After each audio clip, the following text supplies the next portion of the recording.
নবদ্বীপে বিজেপি কর্মীকে পিটিয়ে মারার অভিযোগ উঠেছে তৃণমূলের বিরুদ্ধে। জানা গিয়েছে বৃহস্পতিবার রাতে এলাকায় কয়েকজন যুবকের গন্ডগোল থামাতে গেলে নবদ্বীপ শহরের 6 নম্বর ওয়ার্ডের বাসিন্দা সঞ্জয় ভৌমিককে বেধড়ক মারধর করা হয় বলে অভিযোগ। পালিয়ে বাড়িতে ঢুকলে সেখান থেকে টেনে হিঁচড়ে বাইরে এনে মারধর করা হয় বলে অভিযোগ। ওই হট্টগোল শুনে পাড়ার লোকজন চলে এলে পালিয়ে যায় দুষ্কৃতীরা। আশঙ্কাজনক অবস্থায় সঞ্জয় ভৌমিককে স্থানীয়রা হাসপাতালে নিয়ে যায়। শুক্রবার সকালে নবদ্বীপ হাসপাতালে মৃত্যু হয় তার। পরিবারের অভিযোগ, জয়, তারক, নান্টু, ঝন্টু নামে কয়েকজন এই ঘটনায় জড়িত। এরা প্রত্যেকেই তৃণমূল আশ্রিত দুষ্কৃতী। খবর পেয়ে রাতেই বিজেপি নেতারা হাসপাতালে যায়। বিজেপির অভিযোগ, রাজনৈতিক কারণে খুন করা হয়েছে সঞ্জয়কে। ঠিক কি কারণে খুন তদন্ত করে দেখছে নবদ্বীপ থানার পুলিশ। একটার নাম তারক দেবনাথ, ও এমএলএ ড্রাইভার, আর একটা ছেলের নাম গদু, ভালো নাম জয় রায়।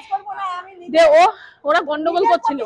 তা আমার ভাই আর একটা ছেলে চন্দ্রশেখর নামে, সে বলছে তোরা গন্ডগোল করিস না বলে চন্দ্রশেখরকে প্রথমে মেরেছে। ওর বাড়ির পাশে বাড়ি ঢুকে গেছে। যে আমার ভাই বাইরে গেছে, যাওয়ার পর 1 ঘন্টা পর ভাইকে ঘরের থেকে টেনেছে। ওই গদুর ডাকনাম গদু, ভালো নাম জয় রায়, ডেকে আমার ভাইকে উঠোনে ফেলেছে, বুকে লাথি মেরেছে, মাথায় মেরেছে। সময়